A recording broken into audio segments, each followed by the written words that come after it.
So, hello everyone. So today we are going to see the next topic of theory number 4, that is related to natural coordinates. आपण natural coordinates वर आपण numerical solve करणार आहोत आणि तो concept आपण समजून घेणार आहोत. So first of all, as you can see, we have a triangular element in having Cartesian coordinates. So Cartesian coordinates मध्ये आपल्याला triangular element चे तीन नोड्स आहेत. Node number 1, node number 2, node number 2. So प्रत्येक नोडचा आपला स्वतःचा एक कोऑर्डिनेट आहे x1 y1 x2 y2 आणि x3 y3 आणि त्यामध्ये आपण पॉईंट घेतलाय की त्याचे कोऑर्डिनेट्स आहेत x आणि y. सो हे जनरल एक एलिमेंट घेतले आपण ट्रायंगुलर एलिमेंट आणि याचे कार्टेशियन कोऑर्डिनेट घेतले. आता ह्या एलिमेंटला जेव्हा आपण नॅचरल कोऑर्डिनेट मध्ये कन्वर्ट करतो तर तो एलिमेंट हा असा दिसतो. त्यामध्ये नोड 1, नोड 2 आणि नोड 3 चे कोऑर्डिनेट्स हे फिक्स होतात 0 0 1 0 आणि 0 1 ला आणि त्या हिशोबाने p चे जे कोऑर्डिनेट्स आहेत ते होतात नॅचरल कोऑर्डिनेट्स झीटा आणि इटा. सो यामध्ये आपल्याला जास्त डीप मध्ये जायची गरज नाही. फक्त इतकी एक गोष्ट लक्षात ठेवा की झीटा आणि इटा जे आहे ते आपल्या नॅचरल कोऑर्डिनेट्स आहेत. ठीक आहे. तर यामध्ये झीटा जो आहे तो रिप्रेझेंट करतो natural coordinate in x direction. इटा जो आहे तो आपल्याला रिप्रेझेंट करतो natural coordinate in Y direction. ठीक आहे. आणि based on these natural coordinates आपल्याला शेप फंक्शन आता डिफाइन करता येतील. So these are the shape functions in terms of natural coordinates. So n1 is equal to 1 minus eta minus zeta, n2 is equal to zeta, and n3 is equal to eta. Okay. तर n1, n2 आणि n3 आपण define केले. आता n1, n2 आणि n3 आपण natural coordinates वरून काढू शकतो. पण आता नॅचरल कोऑर्डिनेट्स आपल्याला कसे फाइंड आउट करायचे? तर त्यासाठी आपण सिम्पली आपल्याला माहिती आहे की x is equal to n1 x1 plus n2 x2 plus n3 x3. ठीक आहे. तर यामध्ये n1 n2 आणि n3 त्याच्या व्हॅल्यूज आपण इन टर्म्स ऑफ 1 मायनस इटा मायनस झीटा झीटा आणि इटा या टर्म्स मध्ये आपण पुट करू शकतो आणि यावरनं आपल्याला x चा फॉर्म्युला इन टर्म्स ऑफ इटा आणि झीटा भेटतो. ठीक आहे. सर हे जे दोन फॉर्म्युला आहेत ते दोन फॉर्म्युला आपण यूज करून आपल्याला एखादा ट्रायंग्युलर एलिमेंट दिला असेल तर त्याचे कोऑर्डिनेट्स आपल्याला माहिती असतात. तर त्या कोऑर्डिनेट वरून आपण इटा आणि झीटाची व्हॅल्यूज फाइंड करतो आणि एकदा का आपल्याला इटा आणि झीटा भेटले की त्यावरून आपल्याला शेप फंक्शन कॅल्क्युलेट करता येतात. ठीक आहे. तर ही झाली जनरल कन्सेप्ट. आता या कन्सेप्टच्या बेसिसवर आपण हा न्यूमेरिकल सॉल्व्ह करणार आहोत. तो हा न्यूमेरिकल आपल्याला PYQs मध्ये विचारला होता 10 मार्कासाठी. सो ह्यामध्ये आपल्याला काय काय दिले? पहिली गोष्ट तर आपल्याला नोड दिलेत. तर प्रत्येक नोडचे आपल्याला कोऑर्डिनेट दिले आणि एक पॉइंट दिलाय P. तो आपल्याला त्या एलिमेंटच्या मध्ये एक पॉइंट दिलाय P आणि त्याचे कोऑर्डिनेट दिले. त्यासोबतच आपल्याला त्याचे डिस्प्लेसमेंट देखील दिले. U1 V1, U2 V2, U3 आणि V3 दिले. आता ह्यामध्ये आपल्याला तीन गोष्टी विचारल्यात. Determine first the natural coordinate, second is the shape function and the displacement of point. Displacement of point P म्हणजे काय? आपल्याला एक्स डायरेक्शन मध्ये त्याची डिस्प्लेसमेंट U आणि वाय डायरेक्शन मध्ये त्याची डिस्प्लेसमेंट V काढायची. सो U XY आणि V XY आपल्याला काढायचं. This is the X direction and this is the Y direction displacement. ठीक आहे. तर आता पहिलं आपण गिवन काय आहे ते लिहून घेऊया. सो फर्स्ट आपल्याला कोऑर्डिनेट्स लिहून घ्यायचे. सो कोऑर्डिनेट्स मी इथे लिहून घेतले आहेत x1 y1 x2 y2 x3 y3. Second is the coordinates of the point P, so which is denoted by x and y, which is 77 and 96. Then is the displacements in x direction and y direction. U1 is equal to 0.1, U2 is equal to 0.6, U3 is equal to 0.4, V1 is equal to 0.5, V2 is equal to 0.5, and V3 is equal to 0.4, 0.3. आता डिस्प्लेसमेंटचं जे unit आहे ते mm मध्ये असेल आणि इथं मी unit नाही लिहिलं. So while writing, please don't forget to write down the units as well. ठीक आहे. तर आता पहिली जी स्टेप आहे त्यामध्ये आपल्याला नॅचरल कोऑर्डिनेट फाइंड करायचे. So for finding the natural coordinates, we have simply used the formula x is equal to n1 x1 plus n2 x2 plus n3 x3. n1 च्या जागी मी त्याला in terms of theta आणि zeta मध्ये पहिले denote केले. So n1 is equal to 1 minus theta minus zeta, n2 is equal to zeta, n3 is equal to eta. आता हा formula आपल्याला माहिती आहे, x ची व्हॅल्यू माहिती आहे, x1 माहिती आहे, x2 माहिती आहे, x3 माहिती आहे. ती व्हॅल्यूज मी पुट करेल आणि ह्या इक्वेशनला मी सिम्प्लिफाय केल्यानंतर मला फायनली ही इक्वेशन भेटेल. या इक्वेशनला मी म्हणेल काय, इक्वेशन नंबर 1. सिमिलरली आपण y साठी पण तशी स्टेप फॉलो करणार. y is equal to n1 y1 plus n2 y2 plus n3 y3. त्यामध्ये n1 n2 आणि n3 ची व्हॅल्यू इन टर्म्स ऑफ इटा आणि झीटा आपण पुट करणार. मग सगळे कोऑर्डिनेट्स जे आहेत ते त्यात पुट करणार आणि त्या इक्वेशनला सिम्प्लिफाय केल्यावर आपल्याला ही इक्वेशन नंबर 2 भेटेल. So now these two equations are in terms of eta and zeta. So 2 variables आहेत आणि 2 इक्वेशन्स आहेत. So आपण त्याचं सोल्युशन काढू शकतो. So by solving these two equations, equation 1 and 2 simultaneously, we get the value of zeta and eta. ठीक आहे. So simple process आहे. फर्स्ट स्टेप मध्ये आपल्याला काय करायचं की झीटा आणि इटाच्या टर्म्स मध्ये इक्वेशन्स फाइंड करायचे. त्या इक्वेशन्सला सायमल्टेनियसली सॉल्व्ह करून आपल्याला झीटा आणि इटाची व्हॅल्यू फाइंड करायची. Now once we have found the values of theta and zeta, the next step is to calculate the shape function.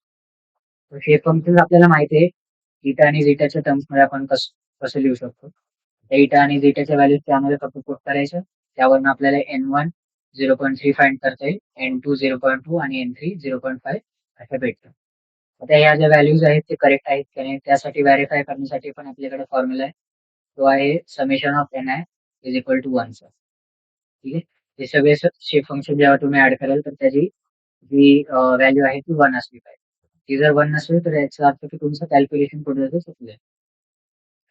Now the next step is to calculate the displacement at the point 77 and 96.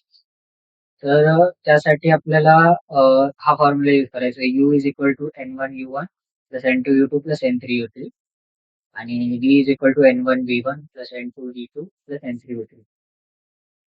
त्यामध्ये पण same आहे. तुम्हाला already त्या values माहिती आहेत तर त्या values तिथे पुट करायचे आणि यू आणि व्ही ची व्हॅल्यू तुम्हाला फाइंड करता येईल. ठीक आहे. So this is the numerical related to natural coordinates. आता तुमच्यासाठी एक होमवर्क न्यूमेरिकल आहे. तर यामध्ये पण आपल्याला शेप फंक्शन कॅल्क्युलेट करायचे. त्यामध्ये तुम्हाला टी पॉइंट जो आहे तो आपल्याला दिलेला आहे. ठीक आहे. पण त्याचा एक एक प्रॉब्लेम आहे की त्यामध्ये आपल्याला फक्त 3.3 त्याची एक्स ची व्हॅल्यू दिली, वाय ची व्हॅल्यू दिली नाही. तर आपल्याला डिटरमाइन काय करायचं, n2 n3 आणि y चा कोऑर्डिनेट ऑफ p. तर एकदा ट्राय करा. ह्याचं सोल्युशन मी लवकरच तुम्हाला पोस्ट करेल. हवं तर व्हॉट्सअप ग्रुपवर ह्याचं सोल्युशन मी पोस्ट करेल. So please practice it. Next जे आहे टॉपिक तो आहे आपला Jacobian of an element. So Jacobian of an element तो जनरली जास्त विचारला जात नाही, पण तरी एकदा ह्याच्यावर एक न्यूमेरिकल आला होता. तुम्हाला मागच्या व्हिडिओमध्ये जो मी क्वेश्चन दिला होता सॉल्व्ह करायला, तर त्यामध्ये पण विचारलं होतं जकोबियन कॅल्क्युलेट करायला. So for calculating the Jacobian we need first understand what is a Jacobian. So Jacobian generally या फॉर्मॅटमध्ये डिनोट केला जातो. तो काय असतो की differentiation of X with respect to zeta, differentiation of y with respect to zeta, differentiation of x with respect to eta, differentiation of y with respect to eta. So these are partial derivatives. Partial derivative of x, y with terms with respect to zeta and eta.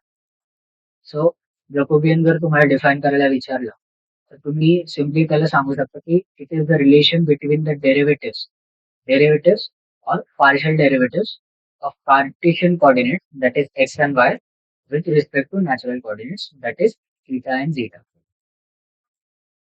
ठीक आहे. तर आता आपल्याला x ची value माहिती आहे. x ची value माहिती आहे. आता त्याचा पार्शियल डेरिव्हेटिव्ह जर आपण झीटाच्या टर्म्स मध्ये काढलं तर तो काय येईल x2 मायनस x1 आणि इटाच्या टर्म्स मध्ये काढला तर x3 minus x1. Similarly y ची आपल्याला इक्वेशन माहिती आहे, त्याला जर मी पार्शियल डिफरेन्शिएट केलं विथ रिस्पेक्ट टू झेटा, तर त्याचं y2 मायनस y1, आणि त्याशी डिफरेन्शिएट केलं तर y3 minus y1. So finally जो आपल्याला जॅकोबियनचा जो फॉर्म्युला भेटतो तो आहे असा: Jacobian matrix is equal to ब्रॅकेटमध्ये x2 minus x1 y2 minus y1 आणि x3 minus x1 y3 minus y1. So this is the Jacobian matrix. So हा फॉर्म्युला तुम्ही फायनलीचा जो फॉर्म्युला आहे तो फक्त लक्षात ठेवा. जेव्हा कधी एक्झाम मध्ये ह्याच्यावर प्रश्न येईल तर तुम्ही डायरेक्टली ते कोऑर्डिनेट्सचा यूज करून जॅकोबियन फाइंड करू शकता. ठीक आहे.